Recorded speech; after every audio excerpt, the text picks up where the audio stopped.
Boa noite, irmãos. Vamos nos colocar de pé.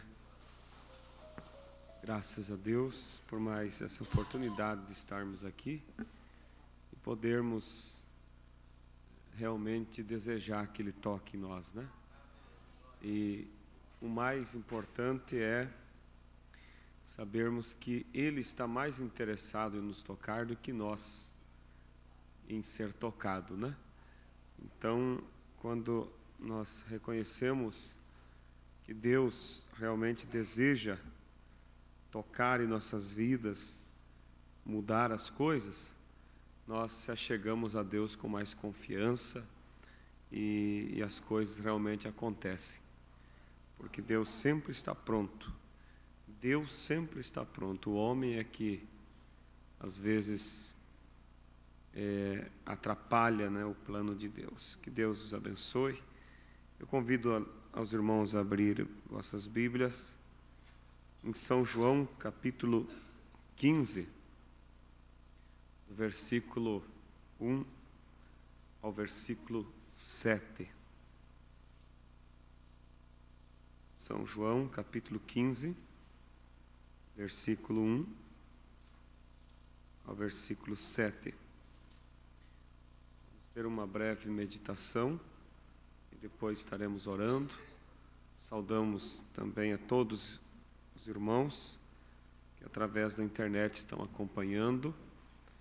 Todas as quarta-feiras agora está sendo transmitido os cultos e sempre tem sido uma grande bênção para aqueles que têm participado.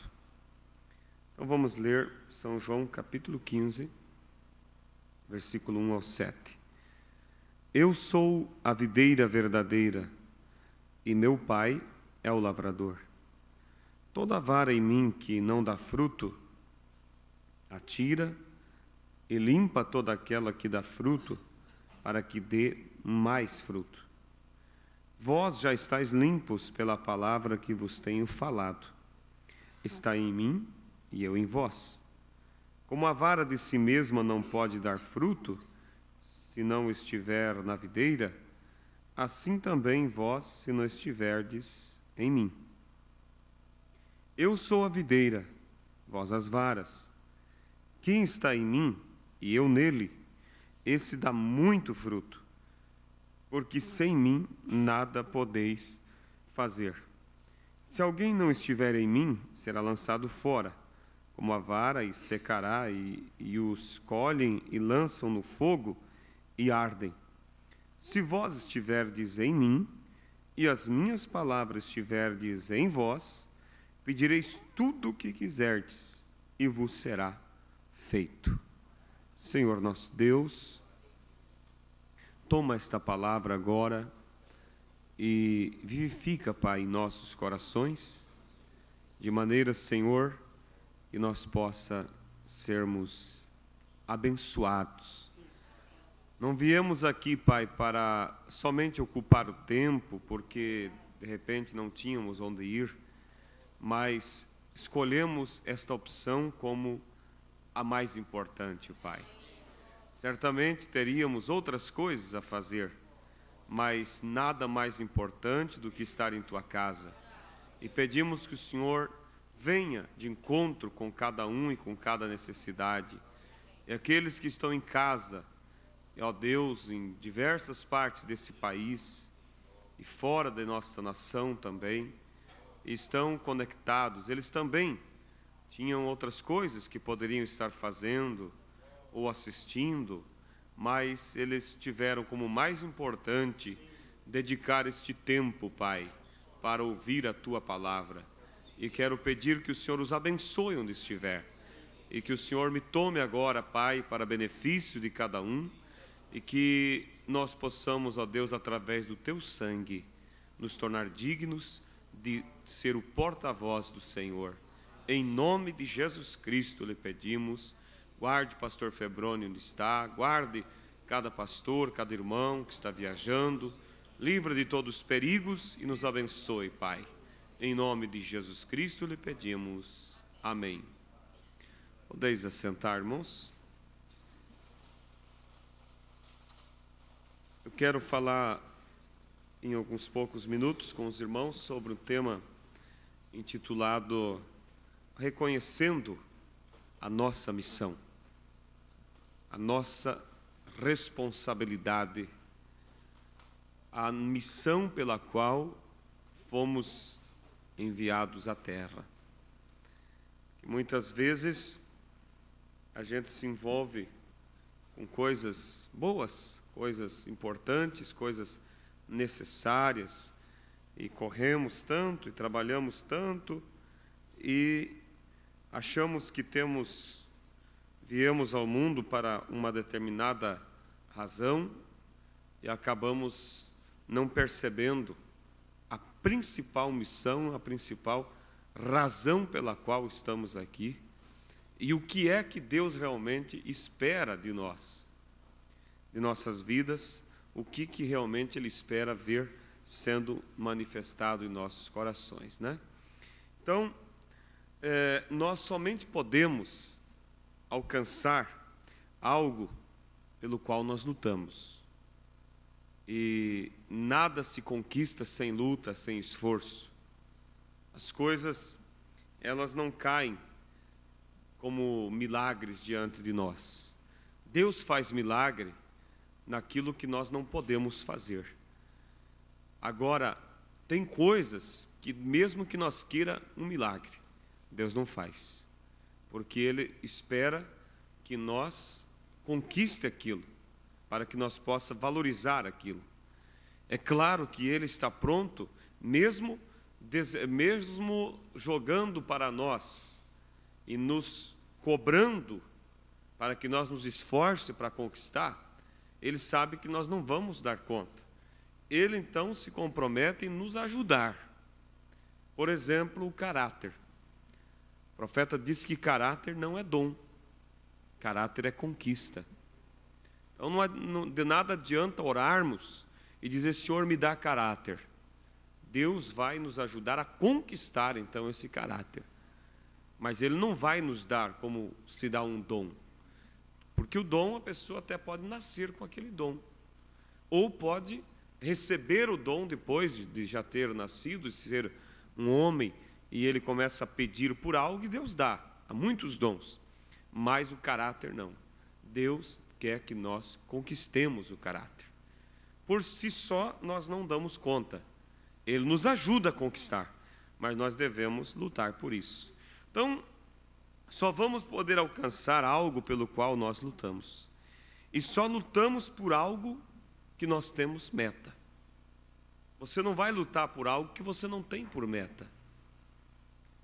Você nunca vai se esforçar por algo que você não colocou diante de você como uma missão, uma responsabilidade. Outros, você vê que dão tudo o que tem. Por quê? Porque eles reconheceram que aquilo é uma meta. E uma coisa importante, que há pessoas que tomam como uma responsabilidade algo mal para fazer, e eles encaram aquilo como uma meta. E eles lutam, eles se esforçam para prejudicar alguém.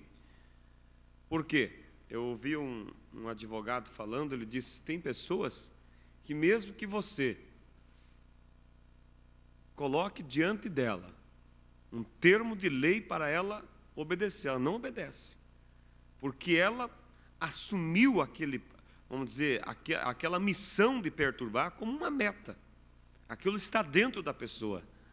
E ele vai perturbar, ele vai, mesmo tendo uma determinação judicial sobre ela para que não faça aquilo, a pessoa toma a razão de prejudicar, de incomodar.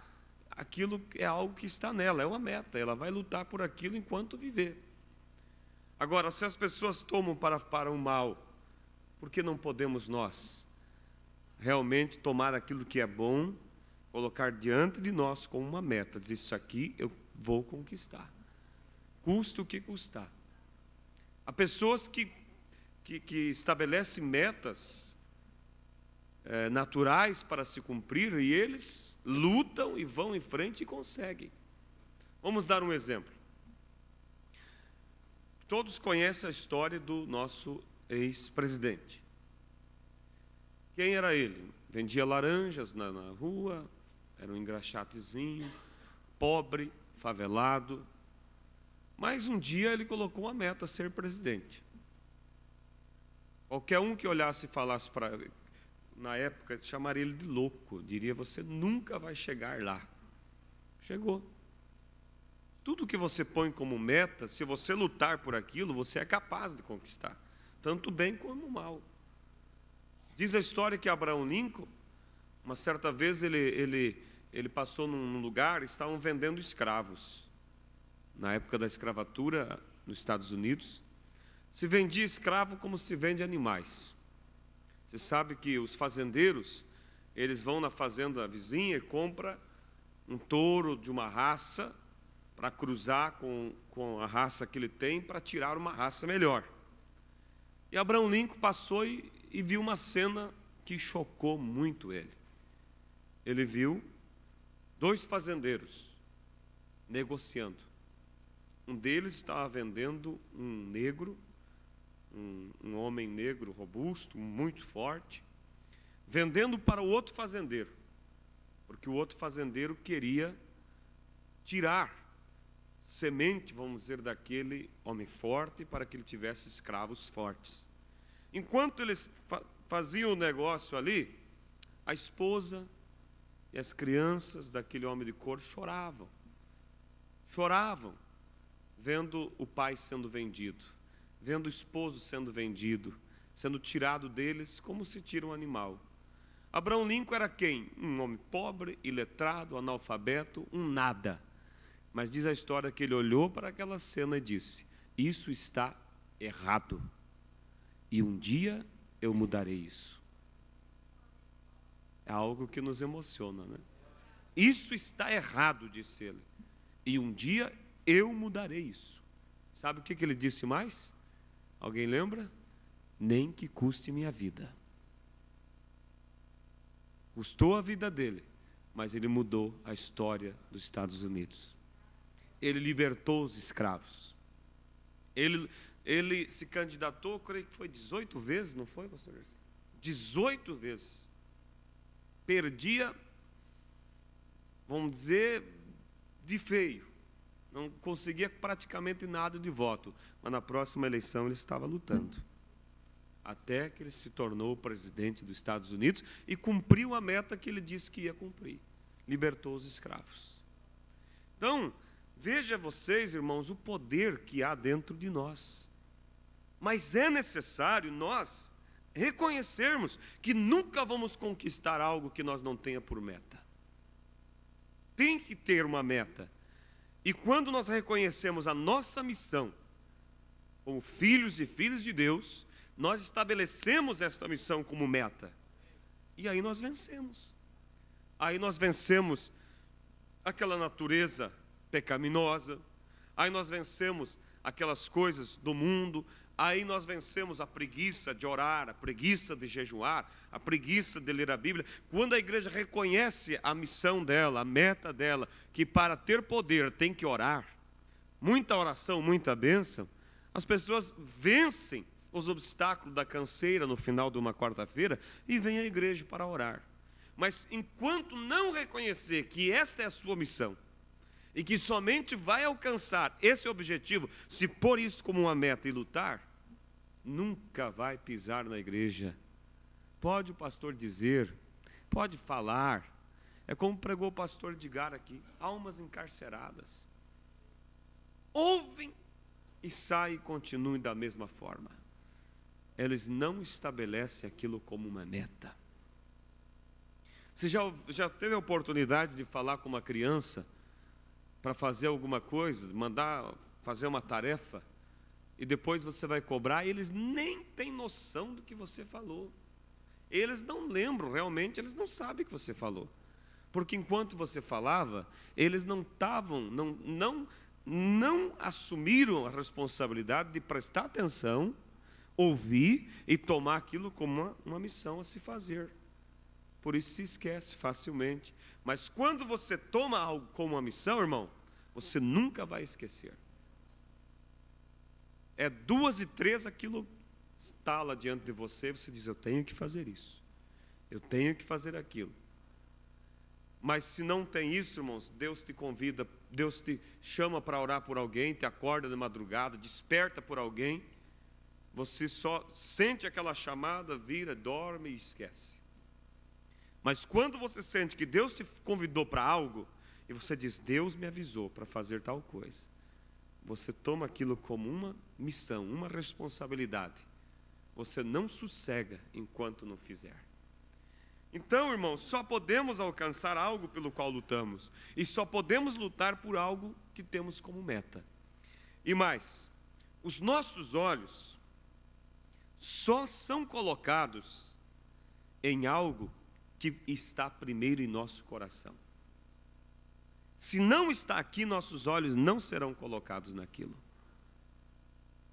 Por isso, Jesus disse, do que o coração está cheio, a boca fala. A boca fala, o olho olha também do que o coração está cheio. Os ouvidos vão ouvir aquilo que o coração está cheio. Tudo depende de estar aqui dentro, como uma missão, uma meta. Agora, se não está no teu coração, teus olhos não serão colocados naquilo. Por essa razão, irmão, muitas pessoas tentam viver uma vida cristã e não dão conta. Eles tentam se vestir corretamente e não dão conta. Eles tentam serem pessoas honestas e não dão conta. Por quê? Porque não está no coração. A doutrina não está no coração. Por isso os olhos não são colocados naquilo. Eles até ouvem aqui e saem e dão uma tentadinha, mas não vão em frente, porque os olhos não conseguem fixar aquilo como uma meta, porque aquilo não está aqui dentro. Então é necessário, irmãos, que nós possamos pedir a Deus sempre, Senhor, eu não quero as coisas na minha mente, eu quero elas no meu coração, eu quero elas aqui embaixo, Senhor. E para isso você tem que dedicar, porque, por exemplo, quando você se casou, antes vocês eram estranhos, era uma família que nem se conhecia, um não sabia do outro, de repente se casaram e dão a vida um pelo outro se for preciso. Então, o que te levou? Você não conhecia, não é teu sangue, não é teu parente. Mas a questão é o seguinte, que um dia você abriu o coração para gostar daquela pessoa. Por isso Jesus disse que a fé vem pelo ouvir e ouvir a palavra de Deus. Se começa a ouvir, aquilo vai se tornando algo, aquilo vai descendo para o teu coração, vai se tornando uma meta para você. E aí você faz qualquer coisa por aquilo que você ama. Quando você vai ouvindo a palavra, alimentando-se dela, e ela vai descendo no teu coração, houve um tempo que a palavra era estranha para ti. Servir a Deus era algo que você nunca imaginava. Você não se via servindo a Deus. A irmã não se via vestindo corretamente, tendo seus cabelos sem cortar, sem maquiagem. Você não se via fora disso. Você pensava, não, isso não é para mim. Mas de repente você abriu o coração para começar a ouvir a palavra.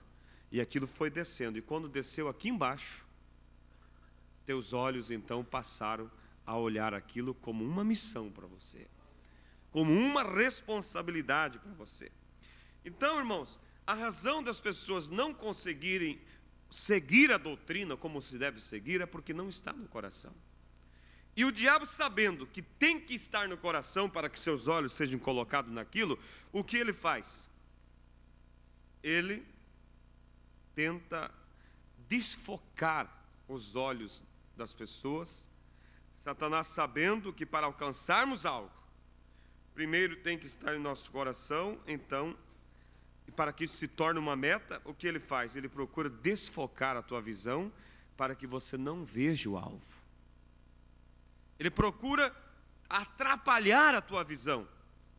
Ele procura atrapalhar para que você não consiga ter o foco da coisa. Por isso, irmãos, aí está o grande perigo.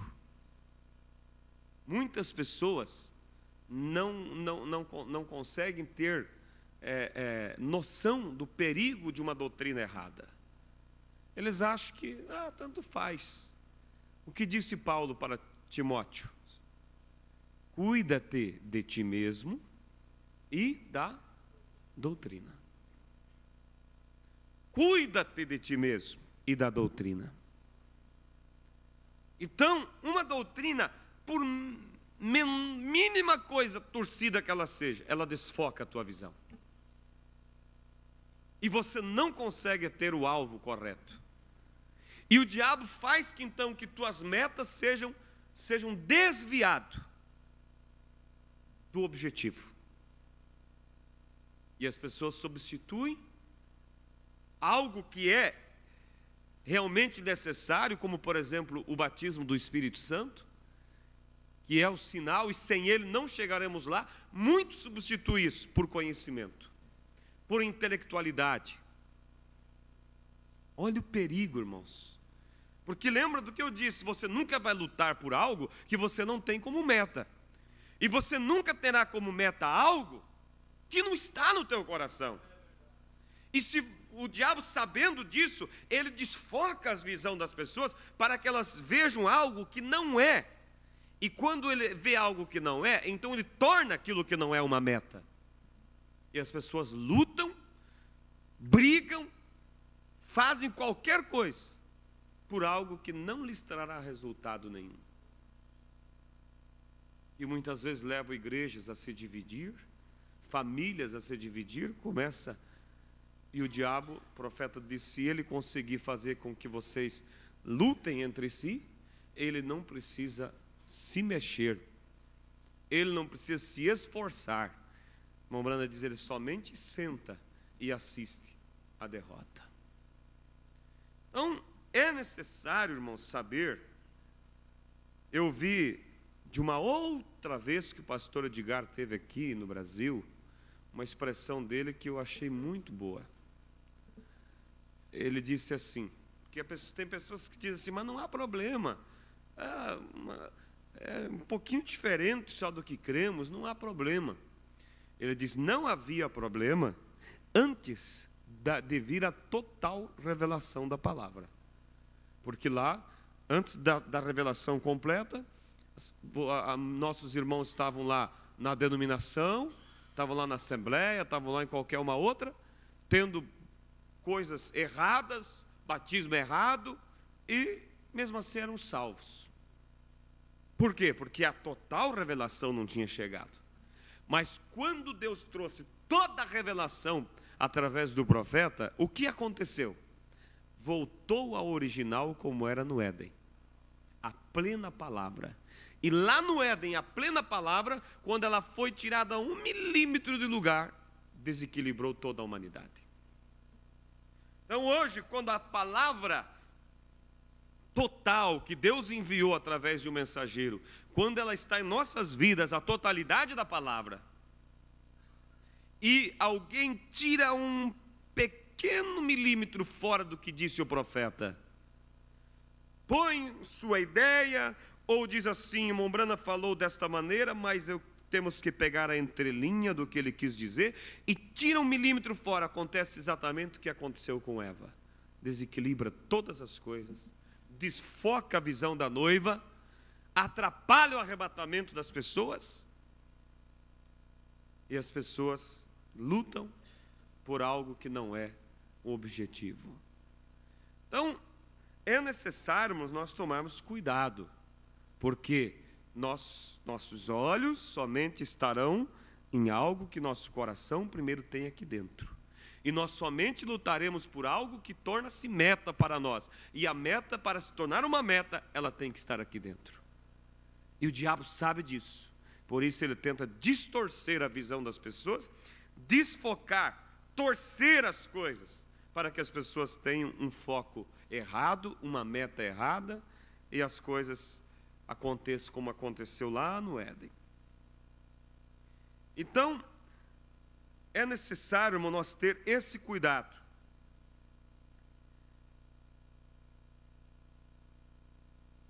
E Jesus, ele foi muito muito claro em suas palavras, em mostrar para nós qual é realmente a nossa missão.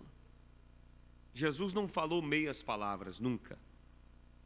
Ele realmente disse qual era a missão de sua igreja, qual era o objetivo pelo qual nós estávamos aqui. Ele foi sincero para com os seus, concernente à missão dele. Ele lutou por aquilo, ele tinha aquilo como uma meta e ele atingiu. E foi claro também em dizer para nós qual era a nossa missão como filhos, como igreja, como povo. A escritura que nós acabamos de ler, São João 15, é muito clara para nós entender qual é a nossa missão. Ao ver São João 15, nós percebemos que a nossa missão não é somente ser membros de uma igreja, ou nos assentarmos no banco da igreja, participarmos dos cultos, e participar de todos os eventos que é feito, e dar nossos dízimos, nossa contribuição. Não, realmente nós temos uma missão maior do que essa. E a nossa missão é expressar a Cristo na terra. E ele disse: eu sou a videira, e vocês são os ramos. Ele diz: toda vara em mim que não está ligada a mim, ela será cortada, porque ela não produz fruto, será lançada no fogo. Então a missão da igreja, você observa, irmãos, que às vezes tem pessoas que, por não ter fé suficiente para crer que as promessas de Deus se cumprem em nós, eles jogam o que é a missão da igreja, eles jogam como missão de Deus. Deus tem que fazer, Deus tem que fazer, Deus tem que fazer. Quando na verdade Deus colocou nós como responsáveis de operar os mesmos sinais, os mesmos milagres que Ele fez. Quando Ele estava na forma corpórea na terra, Ele operava os milagres através dele. Ele fazia, os discípulos somente acompanhavam. Mas quando Ele partiu, foi à sepultura, ressuscitou em um corpo glorificado, e Ele subiu e disse: agora vocês fiquem em Jerusalém, até que do alto sejais revestido de poder. Ele passou aquela missão para a igreja, dar continuidade a tudo que Ele fazia. Por isso Ele disse: vocês são as varas. E o fruto da videira, você nunca vai colher ele do tronco, sempre do galho. Então tudo que nós esperamos de Deus tem que se manifestar através de nós que somos os galhos. Aí você, quando percebe que a missão da igreja é manifestar os frutos, qual fruto? Os frutos da natureza de Cristo. Aí você vê que a tua missão é muito mais do que ser um membro de igreja. Aí você põe o coração nisso, luta por isso, toma isso como uma meta, e daqui a pouco os frutos começam a se manifestar através de sua vida. Fora disso, irmãos, irmão Brana disse que é inválida a nossa fé. Mensagem confirmação da comissão. Ele diz: se não houver a confirmação da comissão, para nada serve. E ele diz que a confirmação da comissão, quer dizer, a confirmação da tua chamada, é os sinais te seguindo. É as obras que Cristo fez, sendo feitas através de nós. Às vezes a igreja pensa que estas obras, elas têm que se manifestar através do pastor. Com certeza. Mas quando jogamos essa responsabilidade só para o ministro, a igreja acaba sendo infrutífera. Porque tem que se manifestar através do pastor, tem que se manifestar através da igreja, tem que se manifestar através do corpo. Ou então não somos galhos desta videira. Porque se somos galho e estamos legitimamente ligados no tronco, os frutos serão manifestados através de nossas vidas. Isso não há problema nenhum, vai manifestar. Às vezes, irmão, você pensa que não tem. Mas deixe você se encontrar numa hora de prova, e você vê como aqueles frutos surgem. Às vezes tu se encontra num apuro, o pastor não está ali, o irmão não está ali, ninguém, aí você apela pelo poder da palavra, por aquilo que você tem aprendido, e você vê os frutos se manifestando. Então Jesus foi claro, ele disse: eu sou a videira, vocês são o quê? Os ramos. Então nós vemos que o que está na natureza do tronco é o que se manifesta no galho. O tronco é Cristo. A natureza do tronco é o quê? Santidade, pureza, poder, manifestação das obras celestiais. Tudo está no tronco, tudo ele manifestou enquanto andou na terra. Agora nós, ligados nesse tronco, galhos desta videira, produzimos os frutos que estão na natureza do tronco. Esta é a missão da igreja. Essa é a missão de cada um de nós. Esta é a necessidade, igreja, de nós pararmos e olharmos para dentro de nós e nos perguntar: tenho eu produzido frutos? Ou só folhas? Só aparência? Só conhecimento? A mensagem, a base fundamental para a fé, o profeta nos diz no parágrafo 17, já vamos orar. Porque, veja vocês, irmãos, antes de eu ler, Deus fez o homem para manifestar e expressar a natureza dele. Assim Adão fazia. Quando Adão quebrou, rompeu esse canal que ligava a Deus, então o homem obstruiu o canal que ligava a Deus. E por outro lado, abriu-se um canal ligado às obras do diabo. Por isso, o irmão Branham diz na mensagem, a base fundamental para a fé, que o diabo, ele envia o câncer, e a pessoa reconhece o câncer e recebe e expressa através da vida dele, porque é um canal ligado com o mal. Satanás envia o pecado, a pessoa reconhece a informação e manifesta aquilo, porque é um canal ligado com o diabo. Mas a mensagem, o propósito de Deus, a razão de Deus enviar a mensagem foi para que religasse outra vez esse canal com Deus.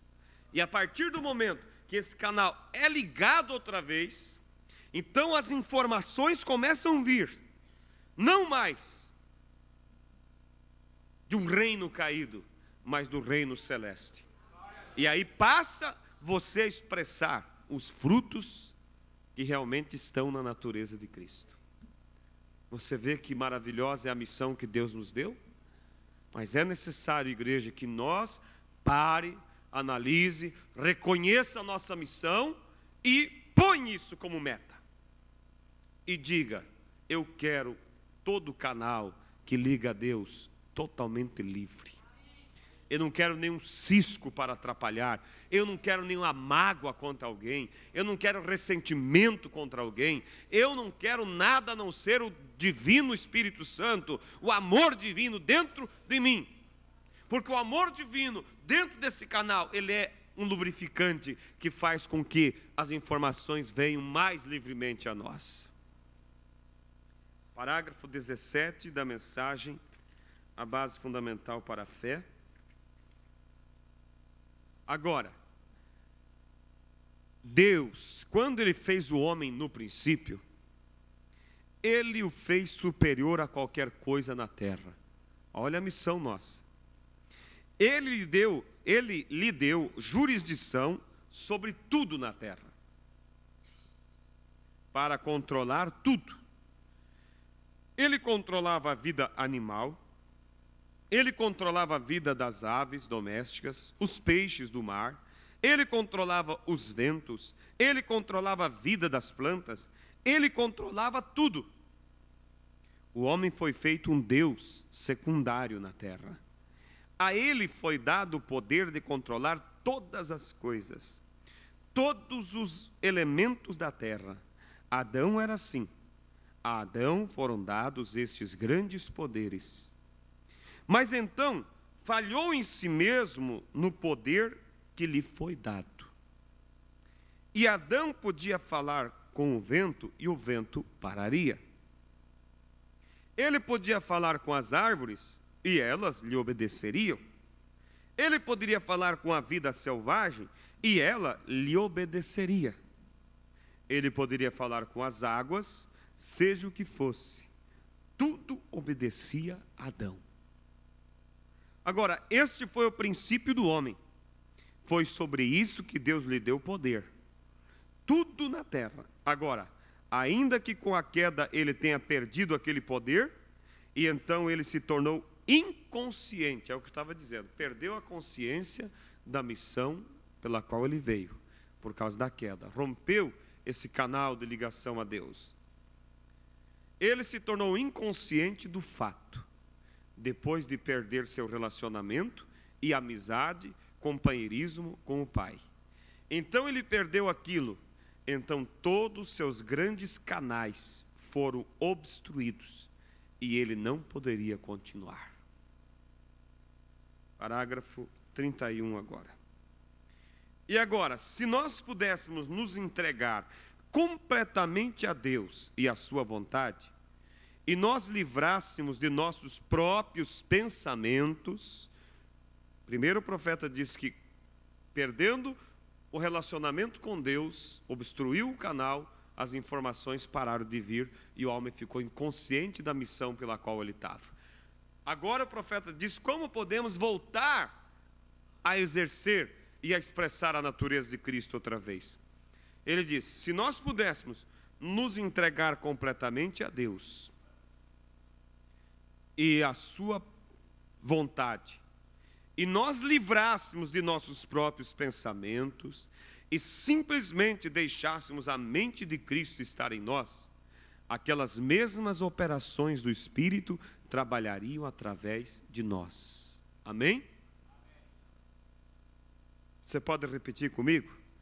E agora, se nós pudéssemos nos entregar completamente a Deus e a sua vontade,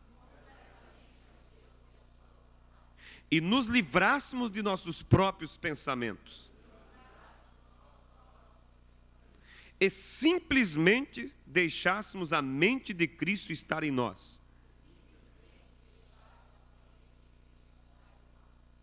aquelas mesmas operações do Espírito Santo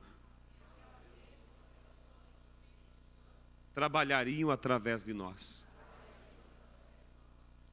Amém? Mas é necessário, irmãos, tirar as nossas ideias, nossos pensamentos, não permitir que o diabo tire o foco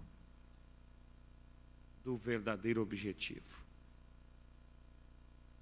Porque nós fomos, olha o que diz o profeta, porque nós fomos primeiramente criados para aquele propósito, para controlar, para governar e louvar a Deus, e viver para Deus. Agora, Jesus disse, se vós estiverdes em mim, e minhas palavras estiverdes em vós, pedireis tudo o que quiseres, e vos será feito. Se vós estiverdes em mim, e minhas palavras estiverdes em vós. Agora, o Pai e sua palavra são inseparáveis, porque a palavra é seu Filho. No princípio era a palavra, e a palavra estava com Deus, e a palavra era Deus. E a palavra se fez carne e habitou entre nós. Deus e sua palavra são inseparáveis. Você não pode ter Deus sem ter sua palavra. E quando você tem a palavra dele, você o tem. Amém? Então vamos nos colocar de pé. E vamos meditar nisso. Qual é a tua missão? Manifestar os frutos que está na natureza de Cristo. Senhor nosso Deus e Pai, viemos esta noite para louvar a Ti, ouvir a Tua palavra e orar. Que o Senhor ajude, Pai, que nesta noite todos nós possamos ter um encontro contigo. E que os canais sejam desobstruídos de toda contenda, de toda coisa errada, pensamento errado, ideias erradas. E que tua igreja nunca venha, Pai, ser atingida por doutrinas torcidas, o que quer que seja. Ajuda, Pai, que a pura palavra se manifeste através de nós. Deus Todo-Poderoso, abençoa, Pai, meus irmãos e minhas irmãs. Se alguém tem estado, ó Deus, sem ter esta ligação contigo, o canal está obstruído por ocupações do dia a dia, por mágoas, por ressentimento, por descuido, desleixo da tua palavra, que eles possam voltar para casa, pensar, mudar, lutar, pôr como meta, Senhor, e lutar até que todo canal se abra para contigo, Pai, e feche todo o canal que está ligado ao mal. Deus, abençoa a tua igreja e abençoe os irmãos que estão todos participando e ouvindo a tua palavra, que nesse momento eles possam olhar para ti e dizer: Senhor, eu preciso disso. Eu quero, Pai, que a palavra se manifeste através de mim. Ajuda o teu povo, ajuda a tua igreja, Pai, e que o teu objetivo seja manifestado através de nós. Inspira cada um de nós agora quando vamos orar. Em nome de Jesus Cristo te pedimos. Amém, Jesus. Amém. Vamos nesse momento orar. Se você deseja vir à frente, se ajoelhar, ou deseja se ajoelhar aí no seu banco, ore. Pede a Deus que manifeste em você a natureza dele. Interceda uns pelos outros. Também, domingo, o irmão José Alves, da cidade de Penápolis, eu já manifestei esse pedido de oração dele no culto de segunda-feira. E ele pede oração pela saúde dele. Lembra de orar por esse irmão ali em Penápolis. Pede que Deus o cure, tire a enfermidade que está sobre ele. Vamos orar pela obra, vamos orar, pedir o Espírito Santo. Ore por cada pastor para que eles tenham a direção correta para levar a igreja ao alvo certo que Deus deseja. Tenha uma oração curta e objetiva